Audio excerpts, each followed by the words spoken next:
Okay, good evening, everyone, and welcome to Artificial Intelligence When Machines Create.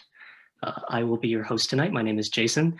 I am a member of the Columbia Science Review, a student organization at Columbia that is dedicated to promoting scientific engagement and inquiry for viewers like you. So thank you all for coming out tonight. And so I've been reading this book recently. It's called The Inevitable. Oh, I guess it's backwards, by Kevin Kelly. And it's got a kind of an interesting start to it. So it is hard to imagine anything that would change everything as much as cheap, powerful, ubiquitous artificial intelligence. To begin with, there's nothing as consequential as a dumb thing made smarter. Even a very tiny amount of useful intelligence embedded into an existing process boosts its effectiveness to a whole other level. The advantages gained from cognifying inert things would be hundreds of times more enriching to our lives than the transformations gained by industrialization, but also hundreds of times more disruptive. So, we've got a lot to discuss tonight. There's a lot that goes on with the world of arts and the world of AI in our rapidly increasing technology world. And tonight, we're hoping to get down to the bottom of that. So for that purpose, we've invited three eminent experts in the field. And let's get to introducing them now. So first off, we have Professor Ahmed El Gamel. He is a scientist, professor, and entrepreneur at the Department of CS of Rutgers University. He is the founder and director of the Art and Artificial Intelligence Lab at Rutgers, and the founder and CEO of Art and Docs, a startup that incorporates AI technology into the arts market. And next up, we have Professor Seth Clewett. He is a composer and visual artist, the assistant director of the Computer Music Center and Sound Art program at Columbia. He's also an artist in residence with experiments in art and technology at Nokia Bell Labs, where he is active in research on virtual and augmented reality acoustics and multisensory communication. And finally, we have Drew Silverstein. He is an alum of the Columbia Business School and the co-founder and CEO of Amper Music, which is a premier artificial intelligence composer that empowers inexperienced users to produce professional music without paying any license fee. Prior to this, Drew was an award-winning composer, producer, and songwriter himself, having composed scores for multiple on-screen productions. So, welcome to our three esteemed panelists. Thank you. So yeah, how about we just start off with, I want to know what your angle is for each of you. Like, where is your specific expertise coming from in terms of like how arts and AI and technology are kind of merging these days? What's your expertise? Can we start with Dr. Clewett? Let's start with you. Sure. Yeah, so I'm an AI skeptic. I don't even like the terms. I am deeply, I have deep ethical issues with it, but then the things that stand in its place that it falls under, or that fall under it, deep learning systems, neural nets, those sorts of things, I'm employing with regularity in my own practice and also in the context of the research that I'm doing at Bell Labs. One of the I am primarily using it in the context of sort of computational co-conspirators. So the idea that that a process gets undertaken where I'm using a computer-assisted relationship with AI for composing. The second is with pattern recognition systems for sensory scene recognition, event localization, and detection in the context of art installations. So sort of real-time neural nets that are capable of understanding that was a bird and it's at that direction, and what was the bird, and make a category of birds, and then allow that to affect some sort of sonic component that's added into an environment. It's all very applied in an artistic domain. I don't publish on this. I use it. Sounds cool. Professor Elgammal, can we go with you next? Sure. So my background actually is, my career has been always in AI, in particular in computer vision. And computer vision is a field where we try to recognize images like these here. And we'll be very happy if we can tell that there is a lady or a tree or a horse or a man in the image. That basically would be a success for computer vision. However, when you look at art, it's much more complicated than that. So definitely, when we as humans look at art, it's layers and layers of understanding and feeling and emotions, and by no way AI is close to understand this and even do anything related to what we humans do. And that really, this really fascinates me, and because at the end, the ability of understanding and generating human level creative products like visual art and literature and music is really fundamental to make sure that AI is becoming really intelligent. And for that purpose, I established the Art and AI lab at Rutgers and later Art Trendix, a startup, to look at this. And a couple of, we look at art from the micro level, from all the level down to the brush stroke level, to all the way of what happened if you look at art, look at millions of pieces of art by AI, what can that tell us? And there are a lot of things that I've been doing in the lab involving understanding creativity, understanding influence between artworks, understanding art history using AI, and even creating art using AI. We have our own autonomous AI art generation algorithm. So yeah, so basically that's where I'm coming from. Sounds great. And Drew? Hi, everybody. My name is Drew Silverstein. I am the co-founder and CEO of Amper Music. Prior to starting Amper, I was in industry, not in academia.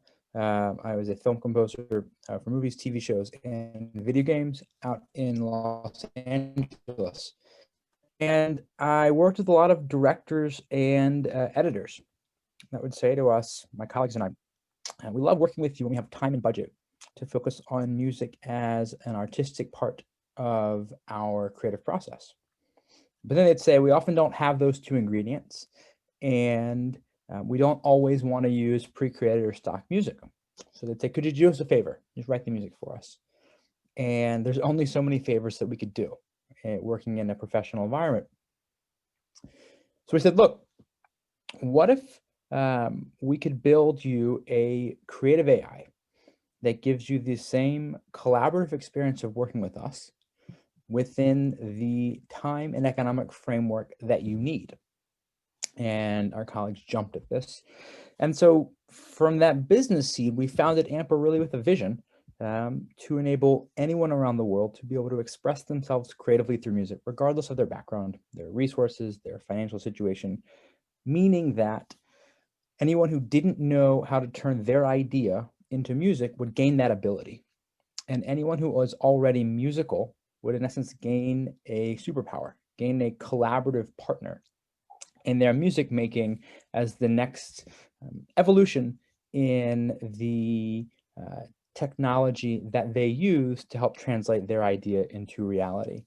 And so we work with everyone from video editors to podcast creators, game developers, etc., all the way to top 20 pop artists and musicians and composers, all within the same guise of helping turn ideas into reality within the musical realm.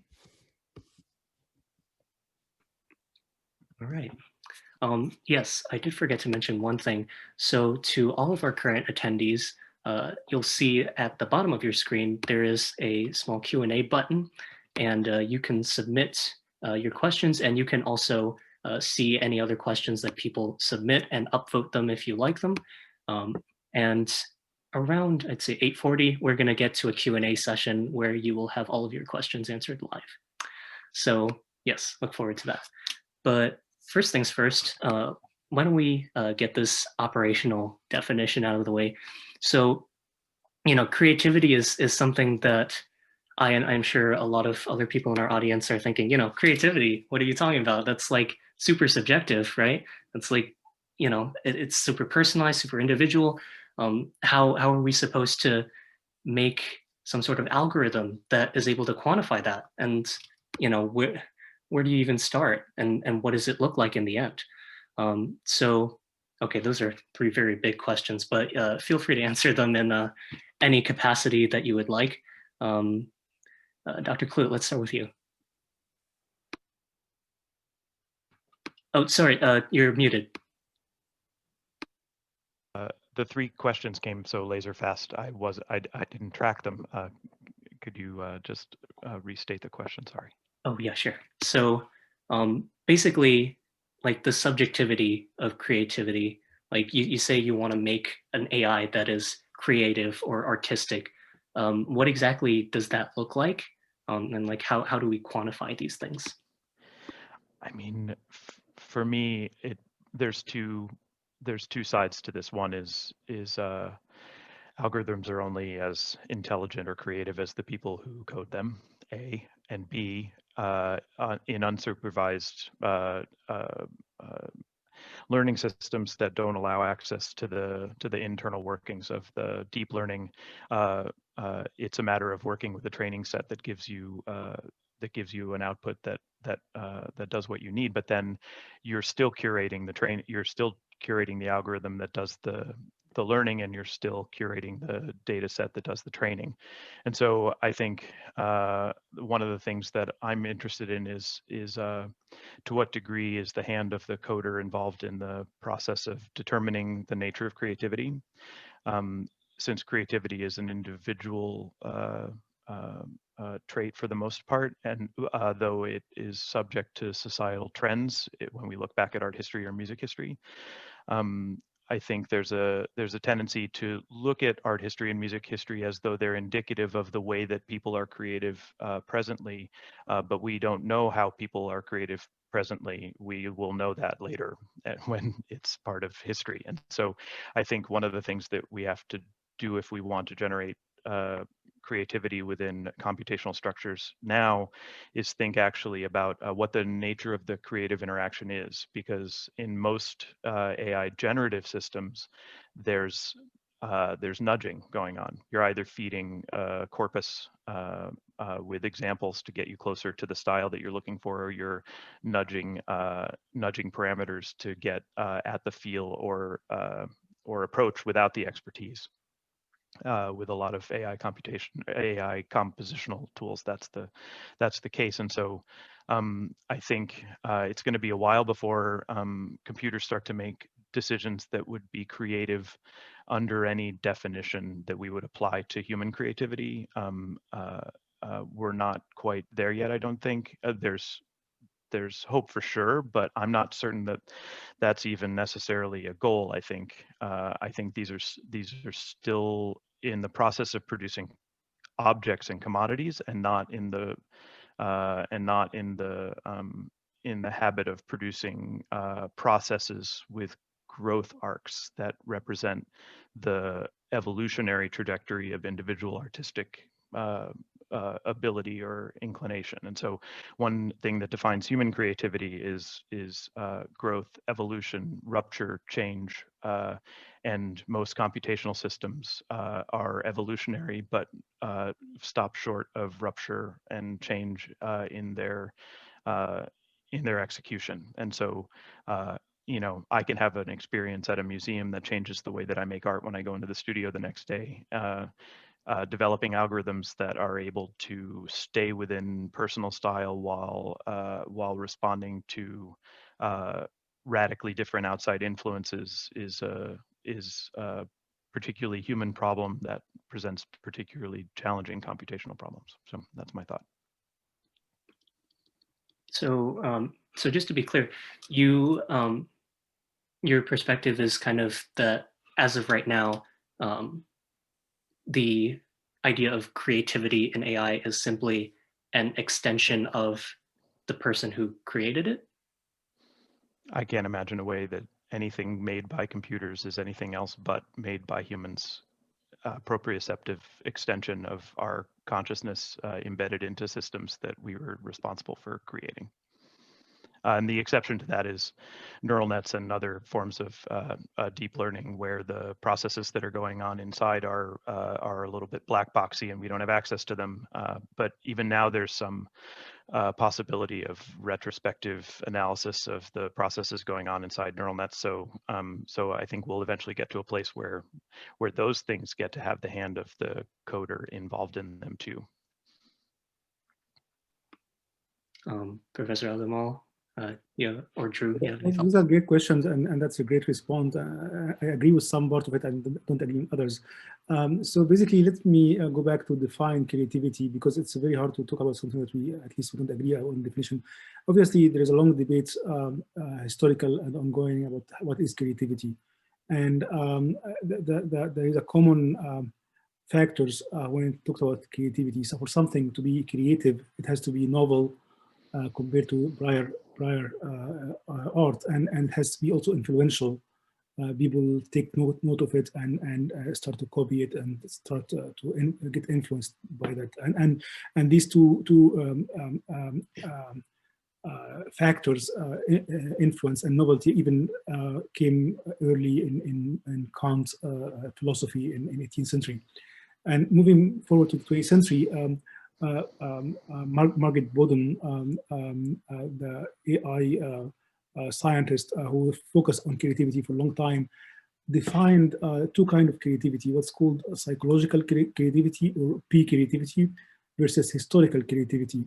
So psychological creativity is really what you're talking about, which is more of a subjective, personal, creative process, while historical creativity is more about what you're producing as an art, how that relates to history of art in general, what had been produced by other humans. A couple of years ago, we did research where we developed an algorithm to quantify creativity, where we just give the algorithm lots of images of artwork from history and nothing other than the time stamp of that artwork, and derive some formulas to really find out what was the creative artworks out of this. And to our surprise, the algorithm really did a very good job in really recognizing how art history have evolved, and really flagged out masterpieces that really changed the art history by itself, by just looking at the images and the historical time stamp of this artwork, nothing else. Which really tell us that basically this historical creativity is totally objective, is not really subjective. To measure if something is really creative in historical context is totally objective, not subjective. Coming to the AI and creativity, if you look at creativity as being creating something novel, I think machine has a better chance of creating something novel than human. If you give it the data, and if you give it the right encoding, it doesn't mean that it's creative by itself. Yes, I agree that it's a reflection of our creativity by creating the process that make the machine creative. So I'm not saying that the machine has conscious or become creative by itself, but I'm saying that the machine, at the end, creativity can be formulated as a search in high-dimensional search space of possible solution to a problem, including the problem can be making music or making art. And the machine is better equipped to searching in high-dimensional spaces than a human. The other factor, which is whether the machine will create be influential or not, that's really the debate, because you can create something novel that's not really influential at all, or not even important. And this is something that we also try to address in our work on what we call creative adversary network, where we showed that you can formulate an AI that take all art history and create new artworks by itself in a totally autonomous way. But I leave this here so I don't take much time, so we can come back to this later. I think those are both great responses. From my perspective, I think when we think about what is creativity, I always think it's not as it relates to kind of human interaction with what we call AI. What I like to think about is what is the expression of creativity, right? Having an idea is not necessarily, I should say, the hardest part, right? We can all have amazing, but what can be very difficult is turning an idea we have in our brain into reality. So as an example, right, I'm a terrible painter, right? Like my drawings look like I'm still a kindergarten student. So I might have an idea for a landscape in my head, and the idea is vivid, it's perfect. And then I try to go and paint it, and it looks like a kindergartner painted it. It's not that my idea was bad, but it's that I lacked the ability to express my idea accurately and to my satisfaction. And so when we think about AI, especially creative AI, and from a musical perspective, what I think is important is two things. Number one is that we try to enable people and users of whatever system we have to get something on the page, so to speak. But then we also have to recognize that there's no right answer in creativity, especially in music, right? Everyone listening to this Zoom call can listen to the same piece of music. You can have a different opinion, and everyone is right. You can change your opinion tomorrow, and you're still correct, which makes music, much like anything else in art, both beautiful and frustrating at the same time, right? It's very different than trying to solve for data science problems that have an objective answer, right? Like if I'm looking at an X-ray, I either have a fracture or I don't. It might be hard to figure it out, and I might not like the answer, but like objectively, I have a fracture or I don't. Or this is in a Facebook picture, it's me or it's not.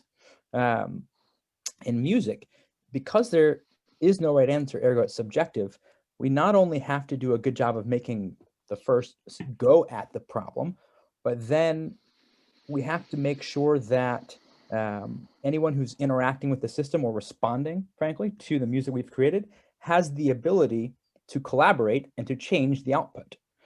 Because if they can't change the output, then they're not really having a collaborative relationship with the tool as much as they're kind of at the end of a one-way production cycle. And in the world that we live in at Amper, right, where it's all about providing tools to enable people to turn their idea into music, what we can't say is, thank you for your input, here's the output, we know it's perfect, go away, right? That would never work. What we've got to say is, thank you for your input, here's the output based on your input, we think it's accurate for any host of reasons, we recognize it may not be, ergo, here's some level of control over the output that you can now use to provide feedback to our systems and processes and kind of go again.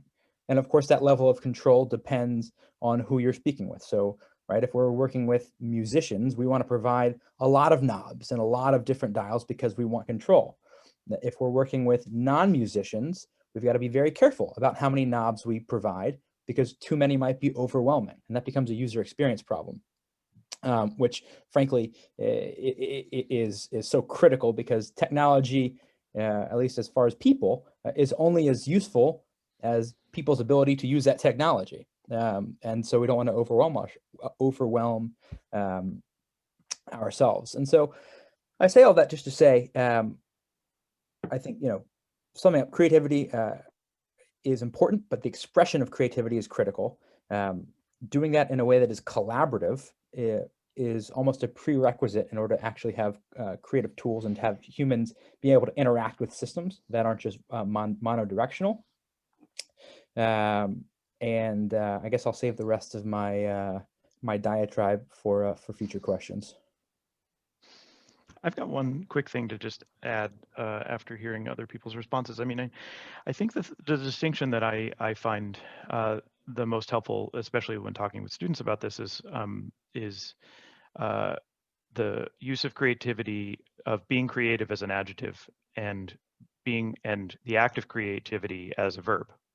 And so the act of creativity as a verb for people who create things is not different than skills that we employ in our everyday lives. And it's one of the reasons actually that I think computational creativity sort of hits a wall relatively quickly, which is that what we're trying to bake into the system is the adjective and not think about what the verb of creativity is for everyday conscious humans. And what I mean by that is that when you and I are speaking, we're to one another, we're listening to each other's words, rapidly adapting to your content. I'm changing and modifying my my verbal contribution to more closely align with what I perceive to be your knowledge and understanding of what I'm discussing. Through a cycle of feedback, noise, entropy, we get closer and closer to an understanding until we're in resonance with one another, and we can say, okay, I understand you. And the idea that that act of speaking with one another, like when jazz musicians play with each other, like when a string quartet sits in a half circle, watches one another's bow arms and tries to make a phrase make sense, that the real-time processes of decision making and decision trees that are happening in the mind based on the accretion of knowledge with constantly changing input, that is creativity as a verb enacted through the process of making in dialogue with either material when you're alone, or in collaboration with another person or object when you're for musicians working with other people.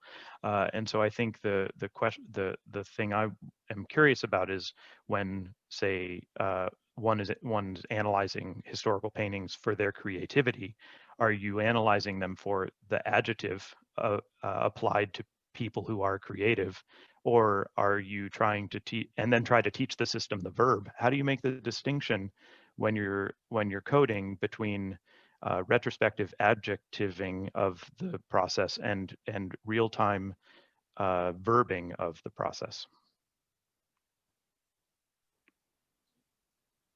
Professor Elgammal, do you have any thoughts on that by any chance?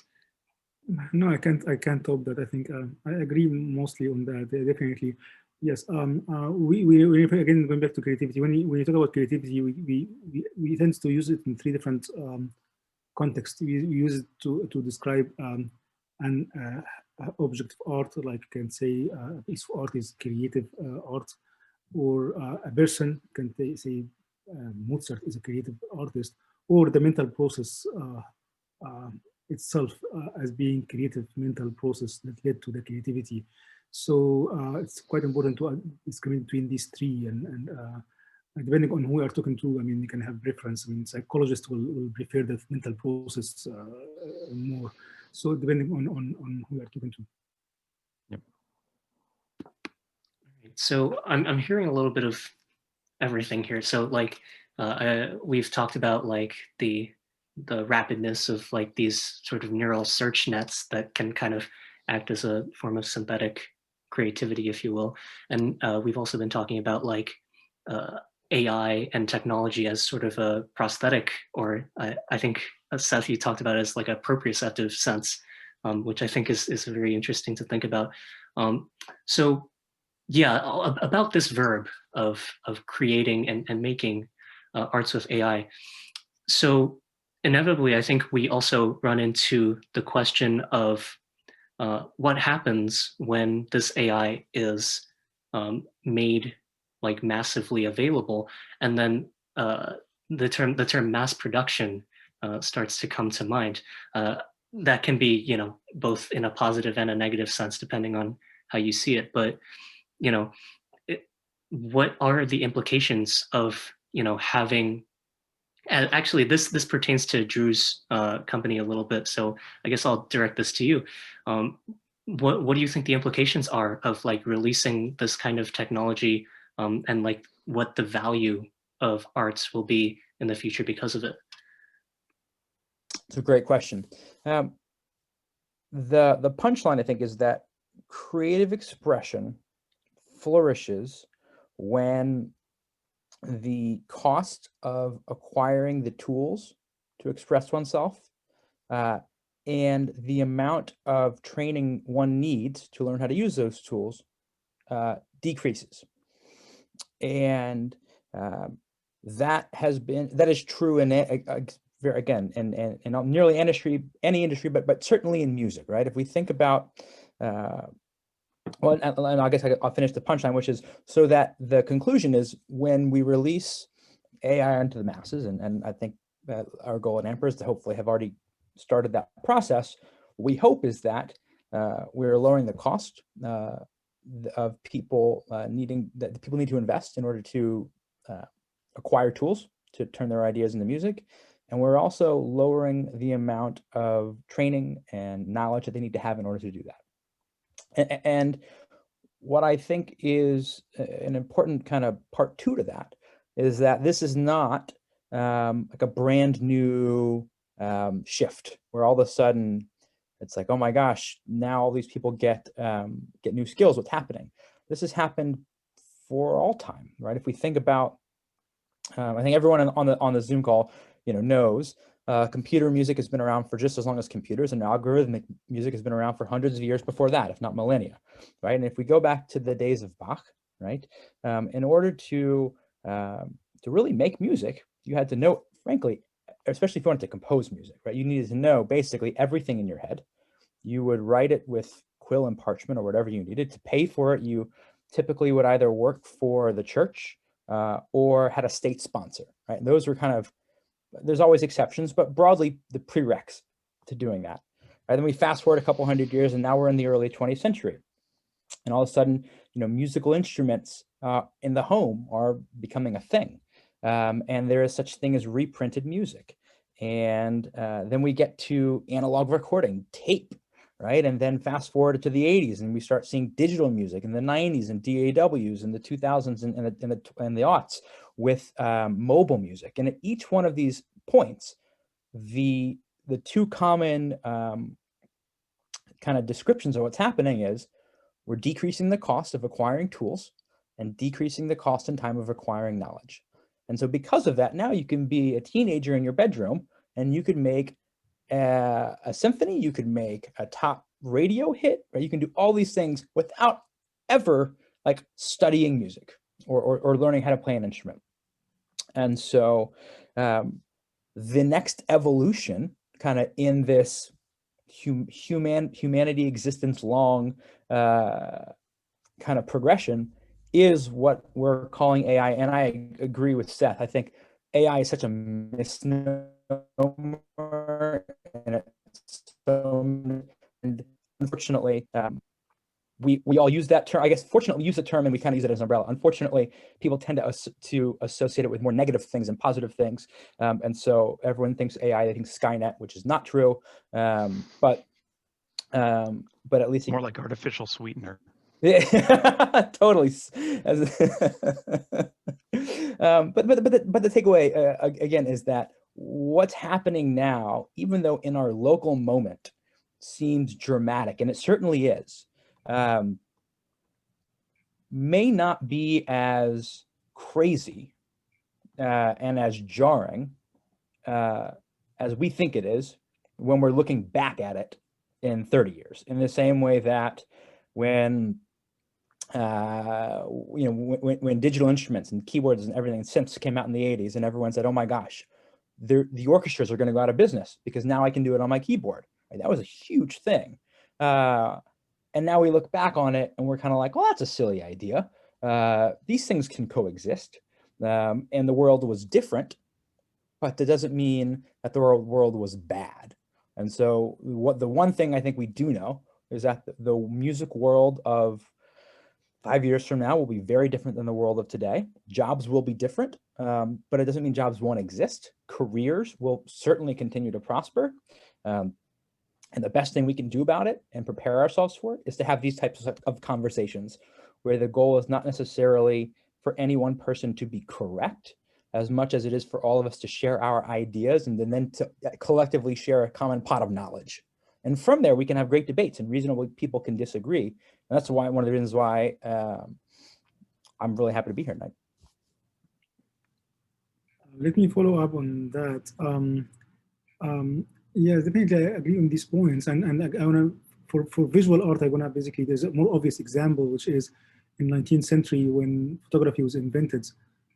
There was the same kind of debate about whether photography will take the job of artists, why we need artists anymore. And that was expected also because at that time, the very definition of art was basically capturing the world on canvas. And now we have a device that you can push a button and can do that. But look at what happened after that. Definitely, it was ups and downs on how photography have been adapted in the art world, art making. But definitely, photography have changed the very definition of art moving forward into 20th century, and art become no longer depicting the world of canvas. Art become about abstracting, about conceptualization, about the process itself. It's totally different now from a century ago, and or more than that. And photography itself became an art form that accepted in 20th century. So the same thing is happening now. I mean, photography never killed the artist. I mean, we have more artists than ever now than 19th century. Actually, photography make everybody of us now being able to create with their phone every day and post in Instagram. And now Instagram is like the biggest gallery in the world. So the same thing here with AI. AI will be and is actually becoming a creative tool. However, it's a very different creative tool than before because for the first time, the tool itself has an element of creativity. It really can surprise the creator, the artist who using it with new ideas, new outcomes. And I have seen this firsthand because same with Drew. We build a platform for artists to create art using their own images, and I see it. I mean, artists love it. In the beginning, they are skeptical about how AI be part of their process. And I have artists who have never used digital art at all. It's a very traditional artist, and when they use it, they realize how powerful, how empowering it became for them to use AI as part of their process. And as long as they are in control, and it really surprised them, really give them new ideas, give them new dimensions. So it's going to be amazing, I guess, once AI becoming a mainstream part of the creative process for artists. Yeah, if I can just follow off of that, for my own work, very similar to what Ahmed was saying, is that for sculpture, for example, there's sort of two modes one makes a sculpture. One is assembling it up from parts that you gather, and that could be conceptually like Duchamp, putting two things together that aren't meant to be together, and that becomes art because you call it art. Or it could mean that you find wood, you find materials, you find glass, you assemble them together, you make a thing.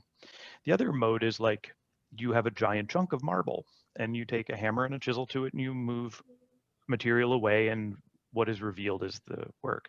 And I think one of the most productive ways in which AI is actually going to be a benefit to the future is in my ability to sort of put in some parameters and get a chunk of stuff, and then use a different perceptual mode and decision-making system to listen, judge, change based on a chunk of material I'm given, carve away what I don't want and leave what I do. And that could be automated throughout the entire process, or it could be frozen at a point in the process and then manually addressed as you want. I changed my desktop background because in 1958 at Columbia, we're the oldest electronic and computer music facility in the Western Hemisphere. In our facility in Prentice Hall up on 125th Street, the office next to mine houses the RCA Mark II synthesizer, which is the first synthesizer that was programmable to create music automatically. While it was installed, Bob Moog was an electrical engineering student in the computer science department, so the birth of synthesis sort of does happen in the context of that room.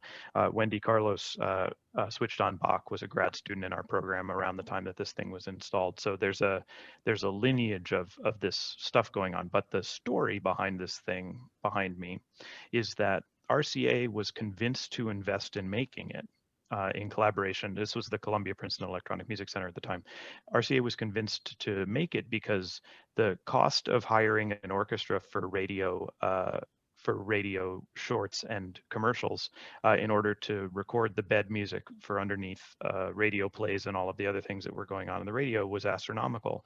And they thought that that making this device would make it so that they wouldn't have to hire musicians in order to do the work. And the reality is that it's from now until basically like Amper and other people where that's finally actually something that might happen, where someone might not get a job because someone hires someone someone has a tool that can do the work for them. But the anxiety that comes along with the new technology, you know, I don't think the anxiety about AI composition now is any more justified than the anxiety of putting union musicians out of work in 1958, or when recorded sound started and the stenographers union filed a lawsuit against Edison, right? Like that they were going to be put out of work because of this newfangled technology. I do think that that there's a long learning curve before any of those technologies actually displace labor, right? Like, you know, Marvin Gaye's Sexual Healing, the 808 drum in that, if you don't tell someone that's not a human drummer playing electronic drum pads, they wouldn't know for the most part, right? Because it's got the soul that's programmed into the drums, right? It didn't put any musicians out of work in the 80s. It only made musicians nervous about being put out of work in the 80s. And so, so I agree with Drew on that point. Actually, yeah, I've seen a couple of, I don't know if you guys know about this comedy duo on YouTube called Two Set Violin, but they're like a really young violin comedy duo, and they posted a reaction video one time because they used to work in the Sydney Symphony, and they posted a reaction video of them listening to the unfinished symphony melody that was composed on a Huawei smartphone.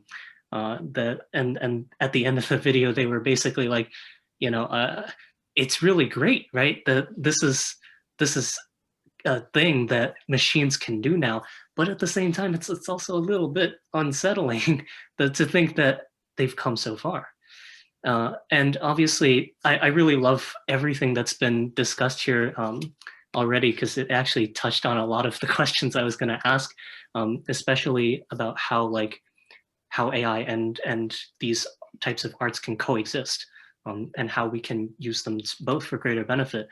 So I guess my last question before I hand it off to the Q&A is, what do you all hope that, you know, obviously these types of jobs, as Seth just pointed out, are going to start going away, as they are now. But that doesn't mean that human art institutions and human art professions of the future won't evolve in response to that. So I'm curious to know, like, what you all hope the future of human arts and human creativity will look like alongside AI. Yeah. I can do it quickly. I'm not nervous about computers at all for the most part. I'm really nervous about people. I'm concerned about a society that devalues art to such a degree that it doesn't fund it. I'm concerned about a music industry that's willing to sit by and allow Spotify to destroy artistry by eliminating royalties. You know, there are structural violences in the art world that are really actually problematic for people's livelihood.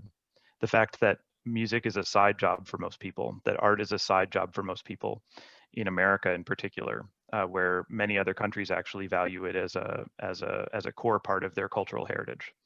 That's where the fear is for me. That, like, I mean, that, and that, you know, structural oppression and systemic racism are built into computer programs by nature of who is taught to be a computer programmer. Like, that's another concern for sure.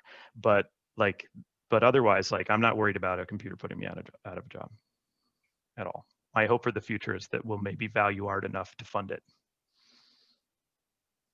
Yeah, the same here. I mean, I agree with that. And that I don't think for art, I don't think the worry comes from AI. I think the worry is what worries me more is basically for visual art, for example, how social media affects our consumption of visual art.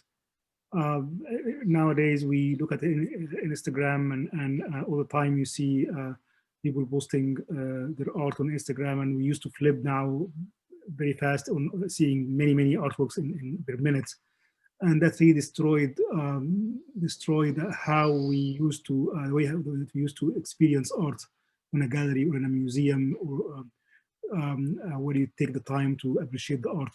And now we have all new generations that used to that very much, and that actually devalue the art becoming now something that you spend part of a second looking at, and that's it. I mean, you don't really.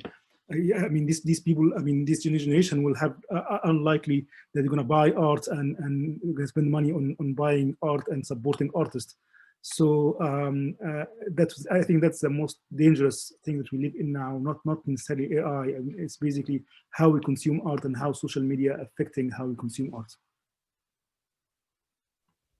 Yeah, and just as I think an appropriate final addition to both Seth and Ahmed, one of the things that makes humans human is that we value art, right? And we appreciate it.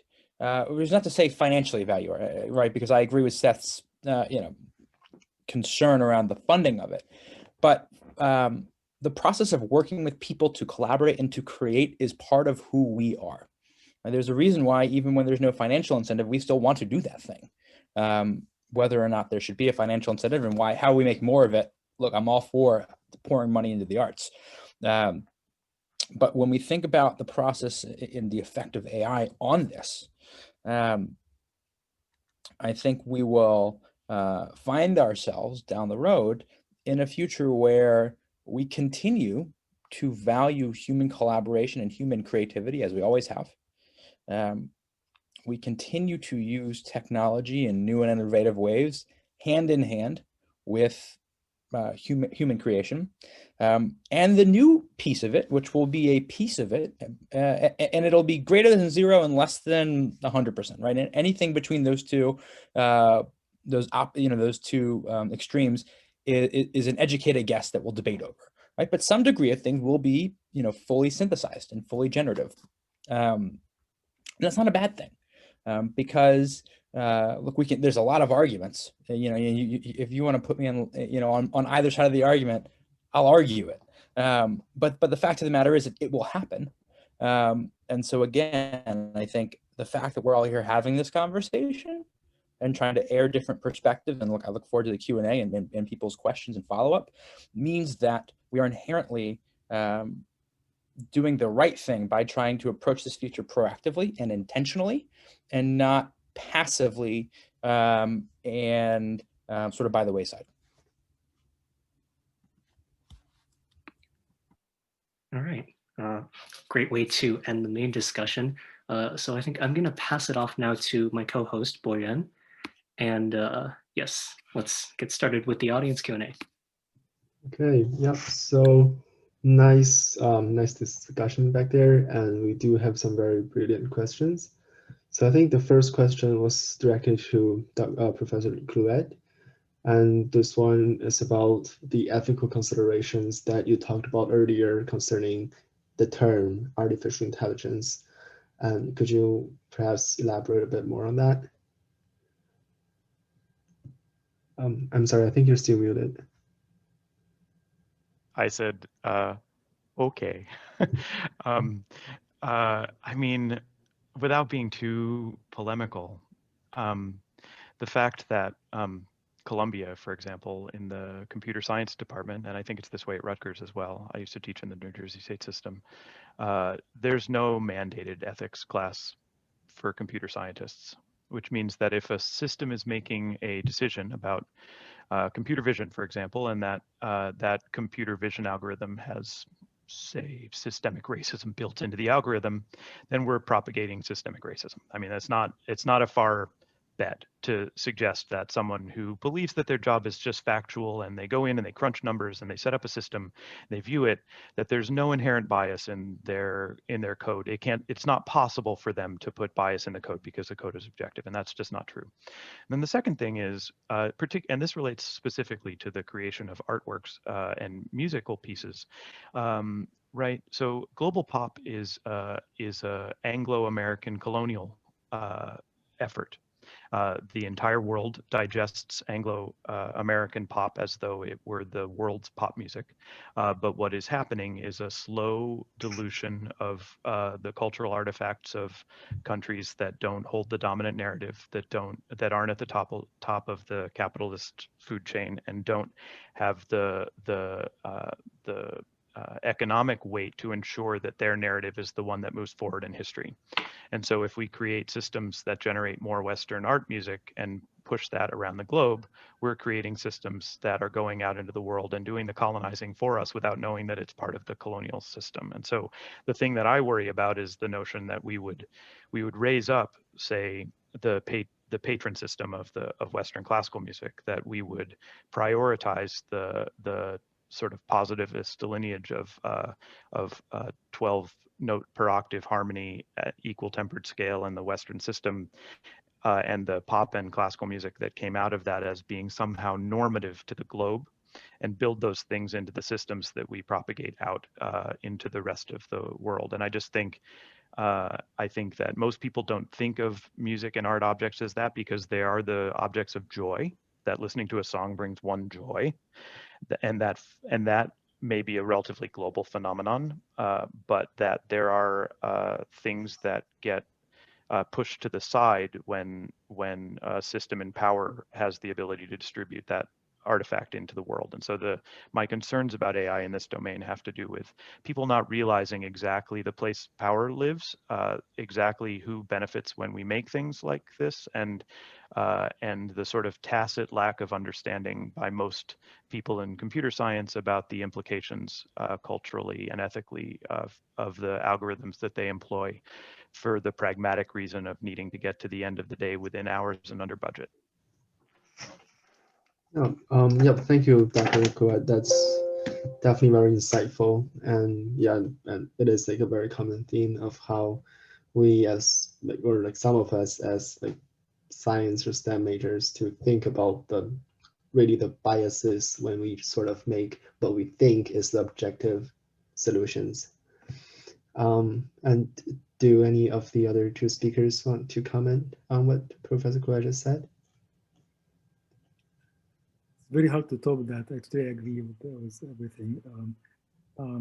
Yeah, when you look at things like deep fakes, for example, and how it can dramatically affect our future, it's horrible and terrible. And when you talk to the people who work on these kind of things, they are great scientists, but I mean, they totally don't realize the impact of this technology, and the reason exactly is that because I mean these are computer science students who never took a course on ethical implication, and also because of the division in our education system between humanities and science, that really create this generation of developers and scientists who really are not rooted into humanities and the questions that we ask in humanities. So it's really scary.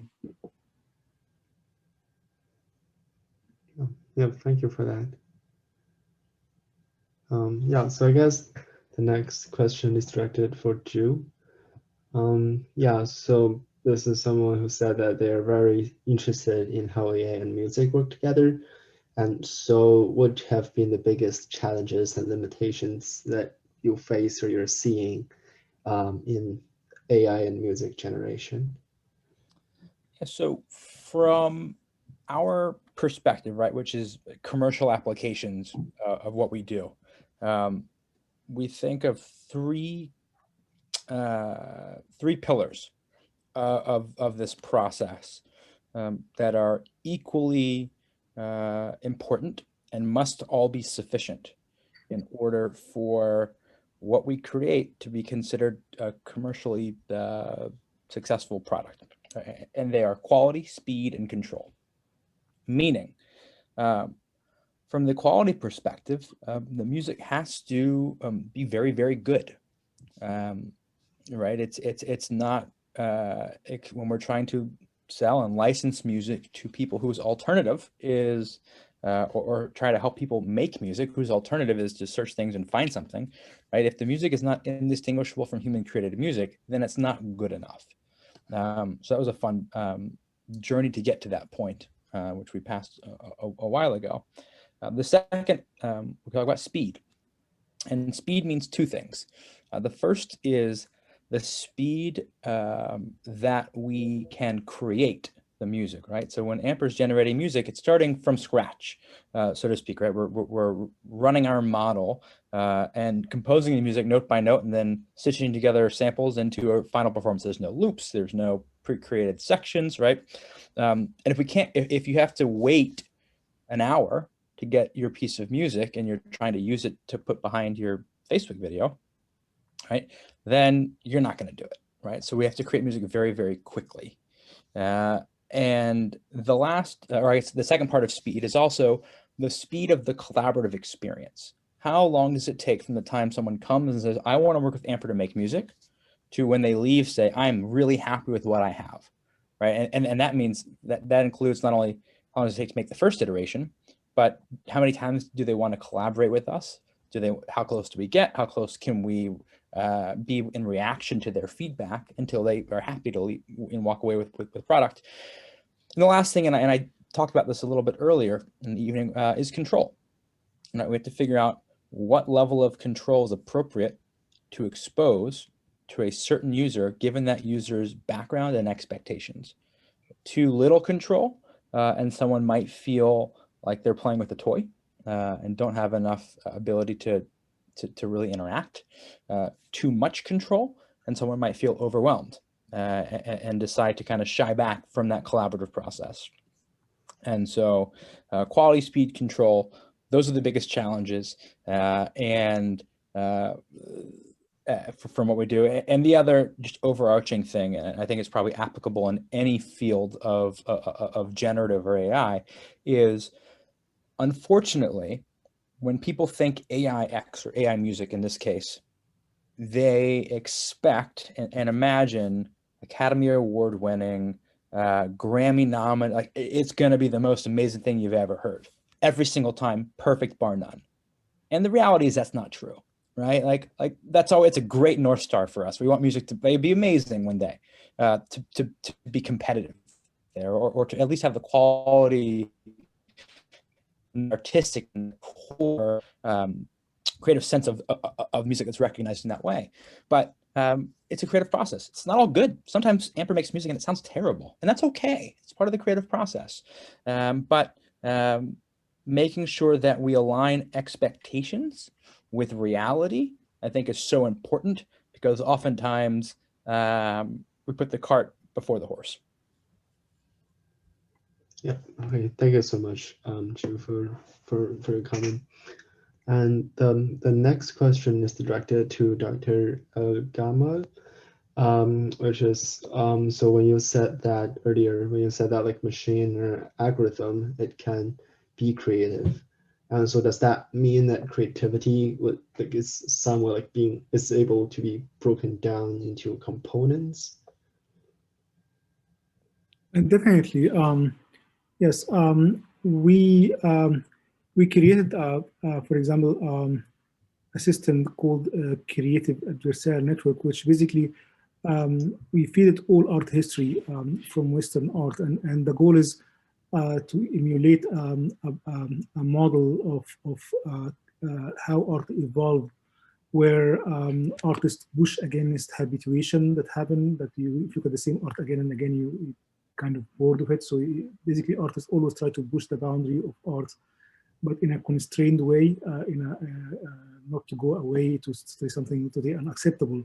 So we try to simulate this process in a neural network, basically, where we put the machine under the dilemma. In one hand, it has to really follow the aesthetics of what we feed it as art, but at the same time, it should not generate anything that fits into existing styles or art movements. So it has to really give me something that doesn't fit existing styles.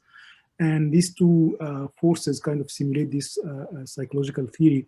And out of that, basically, machine become creative. So we started generating really artwork that's visually appealing, but at the same time, novel every time and creative. So yes, so basically, you can break down creativity into specific definition, specific quantifiable definition, and definitely it doesn't encompass all what creativity is about, but it really can quantify and model specific elements of creativity that we can model. I have just a follow-up question about something you just said. I'm just curious, what you just described sounds like the act of creation, and I'm curious, you know, as a maker of things myself, sometimes I'll come into the room the next day and look at the work and realize something needs to change. Sometimes I'll have a flood of self-doubt and hate myself and leave it for a week and then come back to it, and I'll have an answer for how it is I need to make it better, what needs to happen in order for it to change. So I'm just curious, does your task with your system stop at the act of creation? Decision tree goes in, generative adversarial network, it makes decisions and then product, or is there a process happening where it's asking itself whether it was successful at what it did? Does it have a self-critical mode? Is there something built into it that where it might change its mind and do something? Not yet. You don't expect? Okay. This is a great point. Definitely, we are not there yet. What we just showed is that you can push it to create something that's not in what you feed it, and it can continue doing that. Definitely, that's not enough. There's no close loop where it can really judge by itself how it's doing and keep pushing forward. Definitely, there's a lot to be done to achieve that level of autonomy. But we just showing basically that you can really formulate creativity as a certain constrained search and really achieve something novel. Yeah. I mean, the system that can build imposter syndrome into computation, I mean, that's the real thing. Like if the computer really questions whether it belongs where it is, doing what it's doing, that's the moment. Amazing. Okay, no, thank you so much for that amazing discussion. So we are a bit running over time, and I don't believe we have any more questions from the audience at this point. And yeah, so do you guys care to leave a final comment that sort of summarizes what we've talked about tonight, or to promote us to think further, I guess, about arts and AI in society in general? Professor Clewett, do you want to start us off? Yeah, if you're a student and you're in an algorithms class, ask your professor where their values are coded into the algorithm. Thank you so much for that. And Drew? Yeah, it's hard to say something I already haven't. Seek out facts, seek out knowledge, seek out different perspectives on this topic, and then debate it with truth. Thank you so much. And Dr. Elgammal?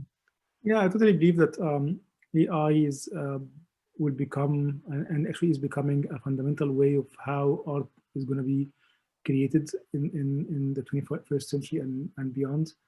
And there are tremendous value for that when you give the tool to artists, when you give the AI and package it as a tool that artists can use it, like what Drew is doing in music and what we are doing in play form. That's where really amazing things happen.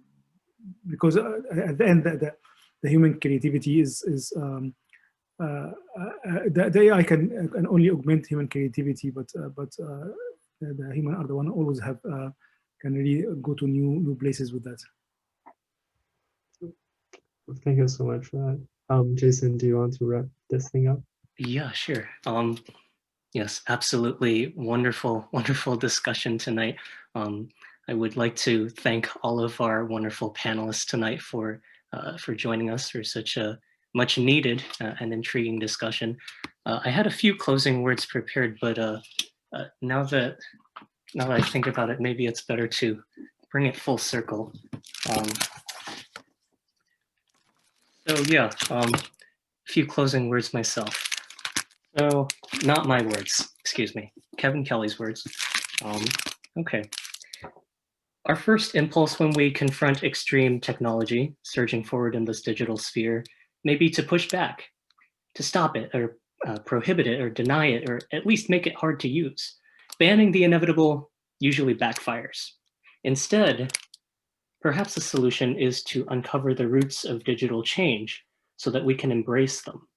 Once seen, we can work with their nature rather than struggle against it. We can't stop artificial intelligences and robots from improving, creating new businesses, and taking our current jobs. Only by working with these technologies rather than trying to thwart them can we gain the best of what they have to offer. And with that, yes, thank you so much for watching, and I encourage you all to think about how all of these types of technologies can enrich our lives rather than to be pessimistic necessarily about them, but also to be wary about all of the potential effects that may have. Yeah, thanks for watching, and have a good night, everyone.